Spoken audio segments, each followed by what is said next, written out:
এটা red diamond পেয়ারা। Red diamond মূলত একটা বিদেশি জাত। এটা থাই জাতের পেয়ারা নামেও পরিচিত। ফলগুলো বেশ বড় সাইজের হয়। ফলের বাইরের ত্বক হালকা সবুজ বা হলদেটে হয়।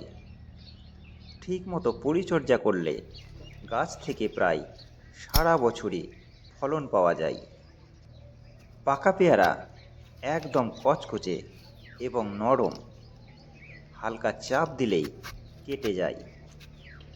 এই পেয়ারার ভিতরের কালার গাঢ় লাল বর্ণের হয়, কিন্তু তাপ বেড়ে গেলে লাল ভাবটা অনেকটা কমে যায়।